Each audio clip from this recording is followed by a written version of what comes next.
નમસ્કાર વિદ્યાર્થી મિત્રો, આપનું સ્વાગત છે. વિદ્યુત પ્રવાહ આધારિત ગુચળા બદલાતો અને ચુંબકીય ડાયપોલ વિશે આપણે જાણ્યું. જ્યારે વિદ્યુત ચુંબકીય ક્ષેત્ર ગુચળાના સમતલમાં હોય ત્યારના કિસ્સાનું વર્ણન છે. અહીંયા બે ચુંબકીય ધ્રુવો N અને S ની વચ્ચે વિદ્યુત પ્રવાહ આધારિત ગુચળું રાખેલું છે. હવે જોઈએ આપણે અત્યારે શું છે તો કે નિયમિત ચુંબકીય ક્ષેત્ર વિદ્યુત પ્રવાહ આધારિત ગુચળાના સમતલમાં છે. ત્યારે ચુંબકીય ક્ષેત્ર BC અને AD બાજુઓ પર કોઈ બળ લગાડતું નથી. કઈ રીતે? તો કે આમાંથી વહેતો પ્રવાહ I આ બાજુની લંબાઈ I a છે. એટલે વિદ્યુત પ્રવાહ ખંડ I અને ચુંબકીય ક્ષેત્ર B બંને વચ્ચેનો ખૂણો કેટલો છે? 0. આપણી પાસે સૂત્ર આવું છે F બરાબર IL cos B. હવે જોઈ શકીએ છીએ અહીંયા આપણે આની પર જે બળ લાગે છે F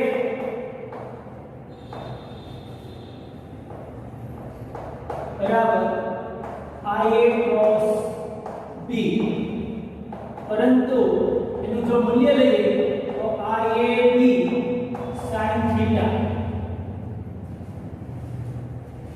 હવે BC બાજુ પર જોઈએ તો BC બાજુ માટે થીટા કેવો થઈ જાય? 0. હવે આમાં થીટા 0 મૂકો તો sin 0 0 તો F કેવું થઈ જાય? 0. ત્યાર પછી આપણે AD બાજુ જોઈશું તો AD બાજુ માટે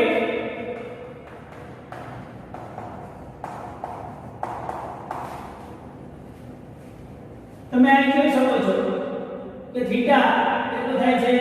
180 ડિગ્રી પરસ્પર વિરુદ્ધ દિશામાં છે અને એક રેખાસ્થ છે એટલે થીટા 180 થાય. તો sin 180 બરાબર પણ 0 થશે એટલે અહીંયા પણ f બરાબર 0 થઈ જાય. આમ BC અને AD બાજુ ઉપર આ ચુંબકીય ક્ષેત્ર કોઈ બળ લગાડતું નથી. હવે આપણે AD અને CD બાજુઓ પરના બળની ચર્ચા કરીએ છીએ. AD બાજુ પર આપણે વિદ્યુત પ્રવાહ ખંડ IB લીધો છે અને ચુંબકીય ક્ષેત્ર B છે. તો આપણી પાસે સૂત્ર છે F બરાબર IL cos B માટે F1 બરાબર IB cos B. પરંતુ અહીંયા IB અને B વચ્ચેનો ખૂણો કેટલો થશે? 90 થશે, કારણ કે ચુંબકીય ક્ષેત્ર B આ દિશામાં છે અને ગુચળું આમ છે. ચુંબકીય ક્ષેત્ર અને B આવી રીતે પરસ્પર લંબ થશે. ચુંબકીય ક્ષેત્ર અને વિદ્યુત પ્રવાહ પરસ્પર લંબ થશે વિદ્યુત પ્રવાહ પર. એટલે sin 90 sin 91. એ જ રીતે F2 માટે એટલે કે CD બાજુ પર ચુંબકીય ક્ષેત્ર B આવી રીતે છે અને આઈડિયા અને બંને વચ્ચેનો ખૂણો 90 થશે માટે F2 બરાબર IB cos B માટે F2 નું મૂલ્ય લઈએ તો IBB sin 90 sin 91 માટે F2 બરાબર IBB. એટલે કે F1 અને F2 ના મૂલ્યો કેવા છે? સમાન છે.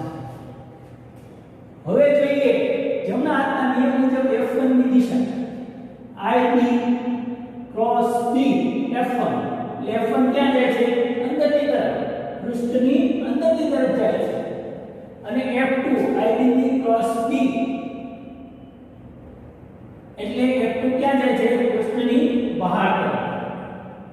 આમ AD અને CD બાજુઓના બળ પરના બળ F1 ક્યાં છે?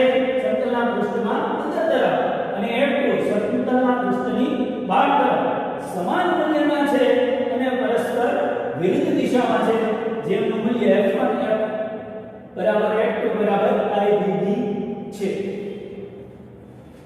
હવે જોઈએ આ બંને બળો સમાન મૂલ્યના છે અને વિરુદ્ધ દિશામાં છે, પરંતુ એક રેખાસ્થ છે નહીં.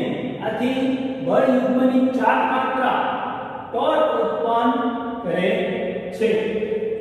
બળ યુગ્મની 4 માત્રા ટોર્ક ઉત્પન્ન કરે છે. હવે F1 પૃષ્ઠની અંદર તરફ લાગે, F2 પૃષ્ઠની બહાર તરફ લાગે એટલે ગુચળું આવી રીતે ફરશે. આ પૃષ્ઠની બહાર તરફ એટલે આમ ઉપર ધકેલાય, આ પૃષ્ઠની અંદર તરફ એટલે નીચે ધકેલાય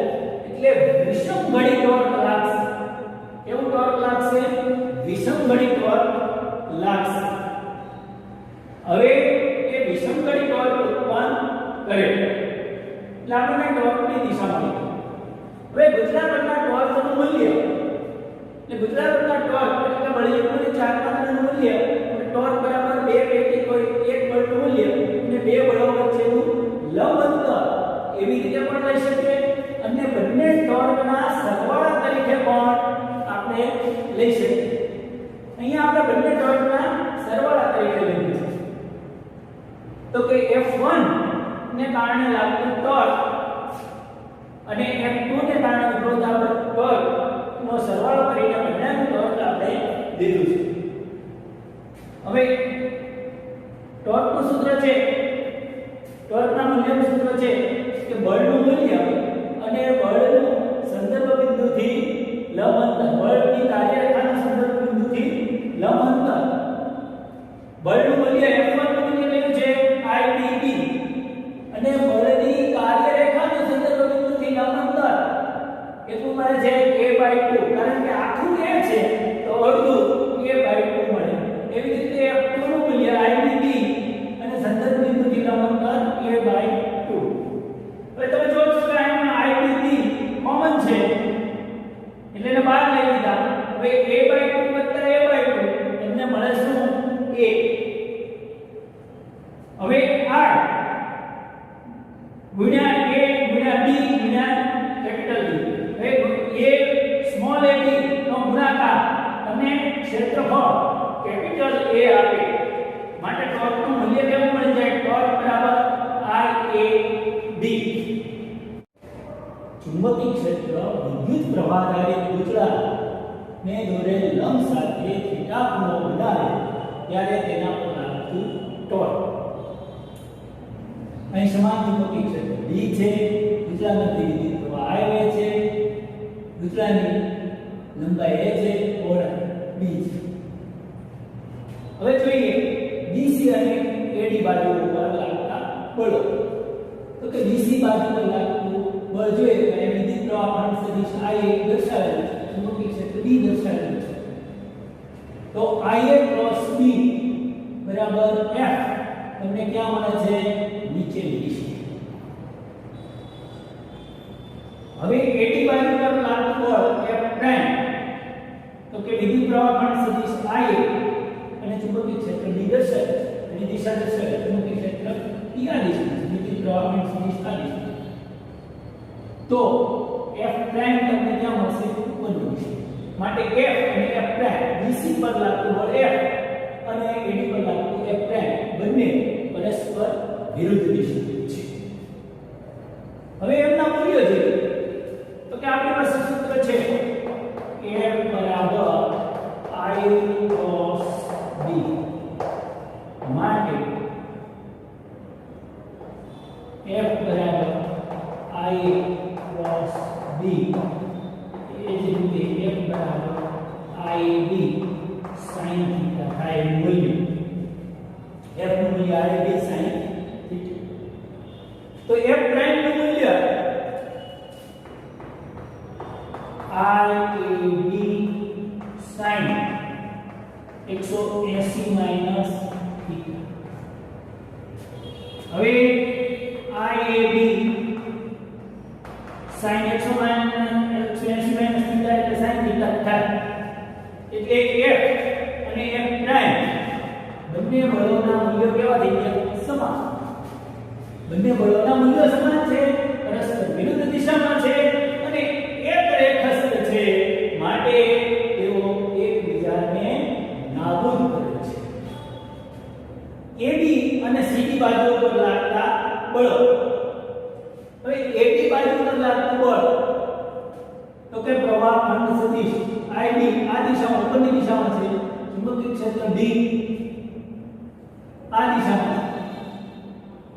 તો જોડાણના નિયમ મુજબ IB + B F1 તમને ક્યાં મળશે અંદરની દિશામાં, પૃષ્ઠની અંદર તરફ મળશે. એ જ રીતે CD પર વિદ્યુત પ્રવાહ ખંડ સદિશ IB અને ચુંબકીય ક્ષેત્ર B દર્શાવેલ છે. તો જમણા હાથના અંગૂઠાના નિયમ મુજબ F2 તમને બહારની દિશામાં પૃષ્ઠની બહાર તરફ મળશે. એટલે આ બંને બળો આ F1 પૃષ્ઠની અંદર તરફ F2 પૃષ્ઠની બહાર મળે છે અને મૂલ્ય જોઈએ તો કે F1 IB cross B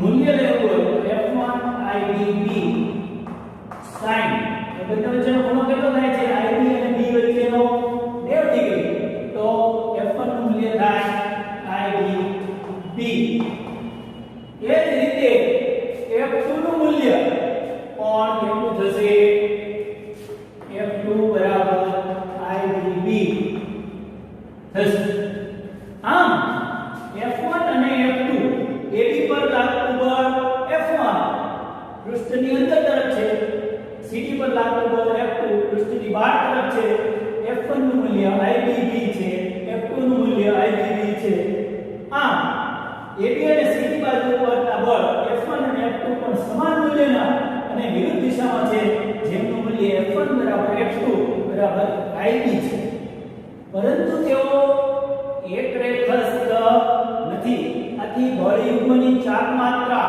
torque ઉત્પન્ન કરે અહીંયા F2 ઉપરની દિશામાં એટલે કે પૃષ્ઠની બહાર તરફ લાગે છે અને F1 પૃષ્ઠની અંદર તરફ લાગે છે એટલે તમને વિષમઘડી ટોર્ક ઉત્પન્ન કરે છે કેવું ટોર્ક ઉત્પન્ન કરે છે વિષમઘડી ટોર્ક ઉત્પન્ન કરે કારણ કે F2 બહાર તરફ છે F1 અંદર તરફ છે એટલે કે વિષમઘડી ટોર્ક ઉત્પન્ન કરે છે હવે આ બચલા પરના ટોર્કનું મૂલ્ય શોધવું છે તો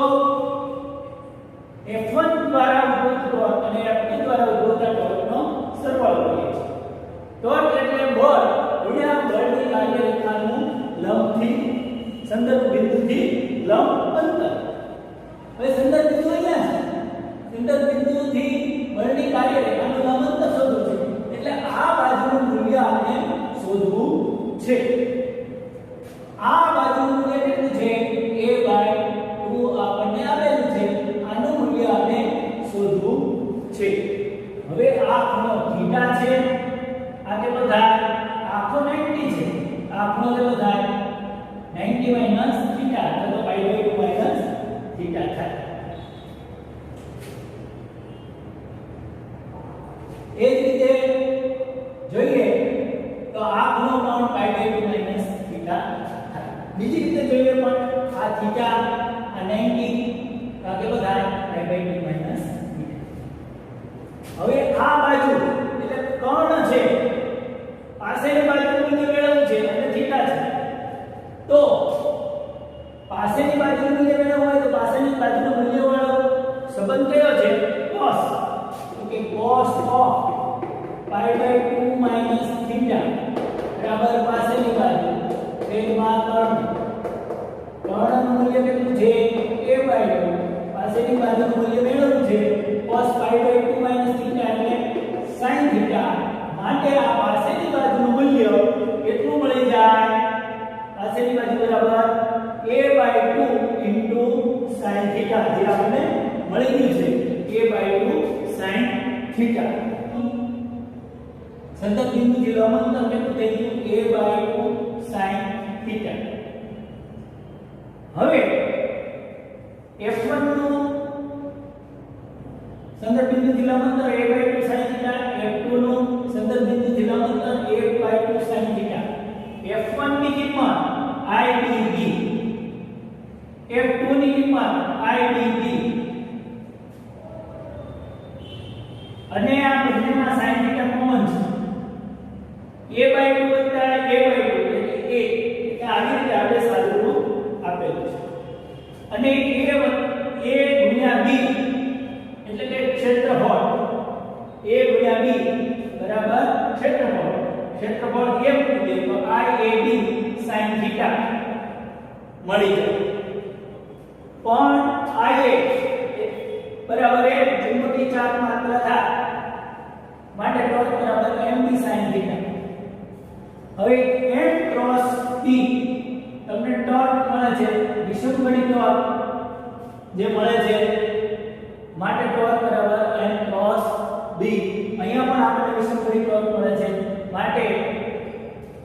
ટોર્ક બરાબર m ની sin θ નું સદિશ સ્વરૂપ ટોર્ક બરાબર m ક્રોસ v થશે. સ્વાધ્યાય 4.9 સ્વાધ્યાયનો દાખલો 4.9 10 સેન્ટીમીટર બાજુઓવાળા એટલે કે બાજુ 0.10 સેન્ટીમીટરના મીટર કરે એટલે 0.1 મીટર એટલે 10 થી -1 થાય. એક ચોરસ ગૂંચળાને 20 આંટા છે. ગૂંચળું ચોરસ છે એટલે એનું ક્ષેત્રફળ કેટલું થાય 10⁻⁻1 નો સ્ક્વેર થઈ જાય.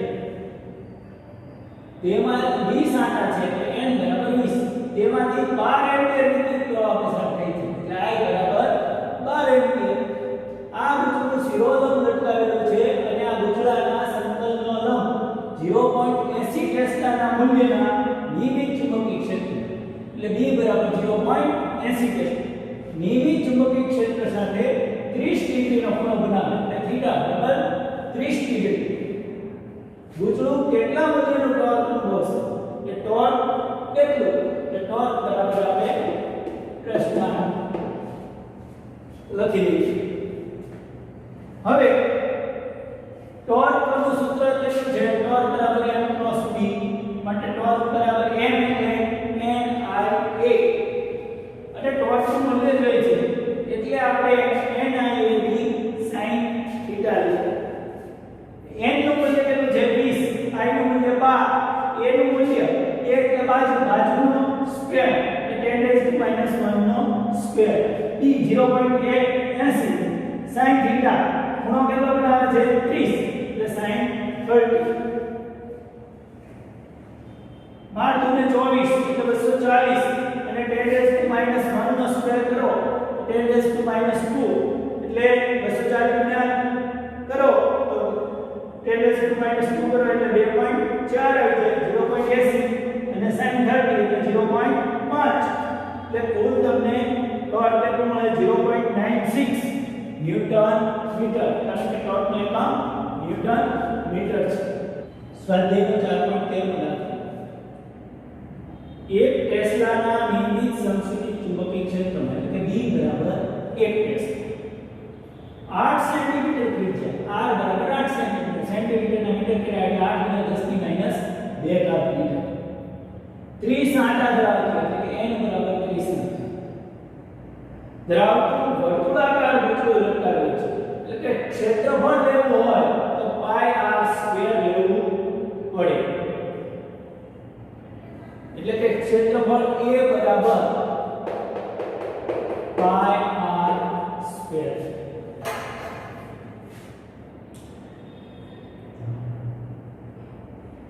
તેમાંથી 6 એમ્પિયર વિદ્યુત પ્રવાહ પસાર થાય છે એટલે I બરાબર 6 એમ્પિયર. ક્ષેત્ર રેખાઓ ગૂંચળાના લંબ સાથે 60 ડિગ્રીનો ખૂણો બનાવે છે એટલે કે થીટા બરાબર 60 ડિગ્રી. તો તેના પર લગાડવા પડતા જરૂરી વિરુદ્ધ દિશામાંના ટોર્કનું મૂલ્ય શોધો એટલે ટોર્કનું મૂલ્ય શોધવું છે. બીજું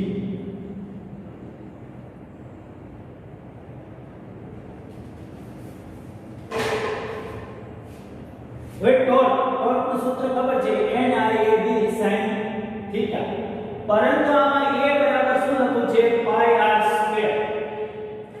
હવે n બરાબર 30 લેખા I બરાબર 6 લેખા a બરાબર π અને r એટલે 8 × 10⁻2 વર્ગ b બરાબર 1 ટેસ્લા sin થીટાની જગ્યાએ આપણે કેટલા લખશું 60 ડિગ્રી 30 ના 30 6 π એટલે 3.14 અને 8 × 10⁻2 એટલે 8.0.08 બે વખત લખીને સ્ક્વેર કર્યો એટલે એકને લખવાની જરૂર નહીં sin 60 એટલે √3/2 એ બધાયનો ગુણાકાર ભાગાકાર કરશો એટલે 3.133 આવશે.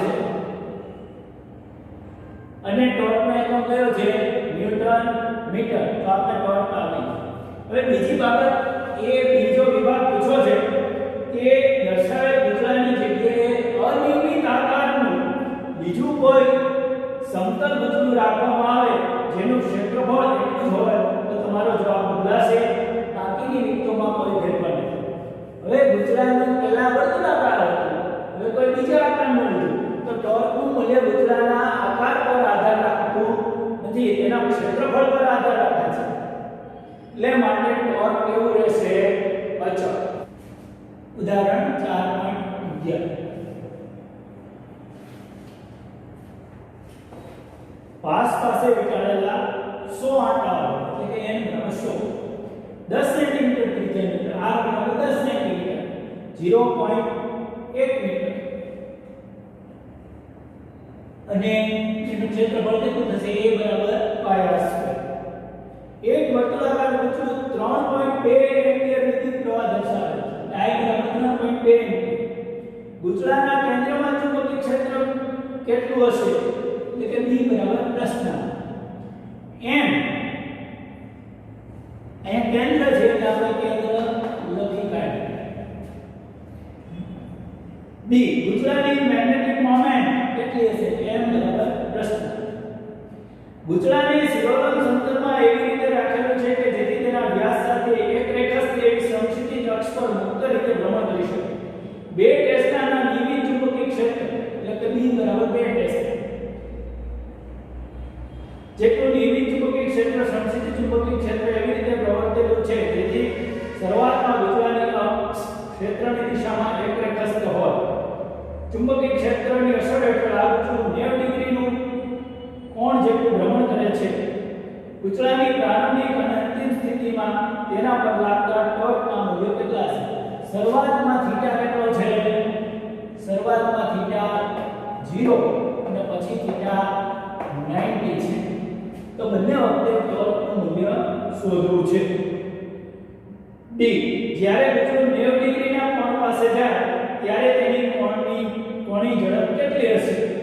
તો કોણીય ઝડપ શોધવી છે ઓમેગા. ઝડપની ચાર્ટ માત્રા I આપી દીધી છે. I કેટલી છે? 0.8 કિલોગ્રામ મીટર સ્ક્વેર. તો આપણે દાખલો ગણીએ. હવે કેન્દ્રાકાર ચુંબકીય ક્ષેત્ર શોધવું છે. તો કેન્દ્રાકાર ચુંબકીય ક્ષેત્રનું સૂત્ર છે કે રિંગના કેન્દ્ર વર્તુળાકાર છે માટે એના કેન્દ્રાકાર ચુંબકીય ક્ષેત્રનું સૂત્ર μ0 n છેદમાં 2 ગુણ્યા ત્રિજ્યા એટલે μ0 n છેદમાં 2 ગુણ્યા ત્રિજ્યા. μ0 ની કિંમત 4/10⁻⁷ n આટા 100 આપેલા જ છે બરાબર. I કેટલો છે? 3.2 એમ્પિયર અને 2 ના 2 આ ત્રિજ્યા કેટલી આપી છે? 10⁻1 મીટર. ગુણાકાર ભાગાકાર કરશો એટલે તમને ચુંબકીય ક્ષેત્ર B કેટલું મળી જાય? 2 × 10⁻3 ટેસ્લા. અને આ ચુંબકીય ક્ષેત્રની દિશા જમણા હાથના અંગૂઠાના નિયમ મુજબ તમે મેળવી શકો છો. હવે આવી મેગ્નેટિક મોમેન્ટ. મેગ્નેટિક મોમેન્ટનું સૂત્ર શું છે? NIA. NIA એટલે પાઈ r સ્ક્વેર. તો આપણે પાઈ r સ્ક્વેર ની વેલ્યુ મૂકી. n ની 10 n એટલે 10 100 આંટા છે એટલે 10 ની 2 ઘાત. I 3.2 ampere. પાઈ ની કિંમત 3.14 અને r એટલે કે 0.1 મીટર. 0.1 મીટરનો સ્ક્વેર કરીએ એટલે 10⁻² થઈ જાય. એટલે તમને મેગ્નેટિક મોમેન્ટ મળી જાય 10. અને મેગ્નેટિક મોમેન્ટનો એકમ છે એમ્પિયર મીટર સ્ક્વેર. કારણ કે એનું સૂત્ર કયું છે? I એટલે એમ્પિયર અને a એટલે ક્ષેત્રફળ એટલે એમ્પિયર મીટર સ્ક્વેર. દિશા કેવી રીતે મળશે? દિશા જમણા હાથના અંગૂઠાના નિયમ મુજબ તમે મેળવી શકો છો. હવે ચુંબકીય ક્ષેત્ર હવે બદલાઈ ગયું છે. જો અહીંયા દાખલામાં ભૂલ કરે છે. આ ચુંબકીય ક્ષેત્ર 2 ટેસ્લા છે બરાબર. 2 ટેસ્લા છે, ખાલી 2 ટેસ્લા છે. અને આ જે શોધવાનું કીધું તે 2 × 10⁻³ ટેસ્લા. એટલે હવે સી વિભાગની અંદર તમારે ચુંબકીય ક્ષેત્ર માત્ર 2 ટેસ્લા લેવાનું છે. યાદ રાખજો બરાબર. શરૂઆતમાં ખૂણો કેટલો છે? 0 છે. તો શરૂઆતમાં આ સૂત્રમાં ટોર્કનું સૂત્ર md sin θ માં θ 0 મૂકીએ એટલે ટોર્ક તમને 0 મળી જાય. પરંતુ અંતે ખૂણો કેટલો થઈ જાય છે? 90 ડિગ્રી. આમાં 90 મૂકો એટલે md sin 90 sin 90 એટલે 1 એટલે તમને ફાઇનલ ટોર્ક કેટલું મળે? mb. m ની કિંમત 10 છે અને b ની કિંમત અહીંયા જે સી વિભાગમાં આપેલી છે એ જ b ની કિંમત લેવાની છે 2 ટેસ્લા. તો તમને ટોર્ક કેટલું મળે છે? 20 ન્યૂટન મીટર મળે છે. હવે આપણે કોણી ઝડપ શોધવી છે. હવે ટોર્ક બરાબર I એટલે ઝડપની ચાલમાં અને આલ્ફા એટલે કોણીય પ્રવેગ. અને ટોર્કનું સૂત્ર છે ટોર્ક બરાબર mv sin θ. બંને ટોર્કના સૂત્રો સરખાવી દો તો I આલ્ફા બરાબર mv sin θ. હવે કોણીય પ્રવેગ એટલે કોણી ઝડપનું સમય સાપેક્ષે વિકલન એટલે I * d ઓમેગા / dt બરાબર mv sin θ. હવે d ઓમેગા / dt ને આવી રીતે પણ લખી શકીએ d ઓમેગા / d θ અને d θ / dt એટલે કે d θ વડે ભાગીને અને d θ વડે ગુણી દઈએ. હવે d θ / dt એટલે તો શું છે ઓમેગા એટલે શું લખી શકીએ I omega d omega / d θ બરાબર mv sin θ. હવે આપણે આને પુનઃ ગોઠવણી કરીએ તો I ઓમેગા d ઓમેગા અને d θ ને આ બાજુ લઈએ. હવે બંને બાજુ સંકલન કરીએ તો d omega omega d omega નું 0 થી ઓમેગા સંકલન કર્યું અને sin θ d θ નું 0 થી π/2 સુધી સંકલન. md અહીંયા md અચળ છે અને અહીંયા I અચળ છે. I બહાર કાઢી દીધું. ઓમેગા નું d ઓમેગા નું સંકલન ઓમેગા છે તો એક ઘાત વધારો ને એક ઘાત છેદમાં મૂકો એક ઘાત વધારીને છેદમાં મૂકો તો ઓમેગા ની 1 + 1 એટલે 2 થયું અને છેદમાં 1 + 1 એટલે ઓમેગા સ્ક્વેર બાય 2 અને 0 થી ઓમેગા ની કિંમત મૂકવાની છે. ઓમેગામાં ઓમેગાની કિંમત મૂકો તો ઓમેગા સ્ક્વેર બાય 2 થયું. હવે sin θ નું સંકલન -cos θ 0 થી π/2 એટલે તમે એમાં કિંમત મૂકશો એટલે તમને જવાબ મળી જશે mb. બરાબર. હવે આ I ઓમેગા સ્ક્વેર બાય 2 બરાબર mb એને સાદું રૂપ આપવું છે તો ઓમેગા ને પણ અહીં આવૃત્તિ થઈ ગયો ઓમેગા f તો શું થઈ જાય Imb ની સાથે આ બે ગુણાઈ ગયા એટલે 2mb અને I છેદમાં 2mb છેદમાં r આ ઓમેગા નો સ્ક્વેર હતો એટલે આપણે ઓમેગા ને સૂત્રનો કરતા બનાવવો હોય તો વર્ગમૂળ કાઢવું.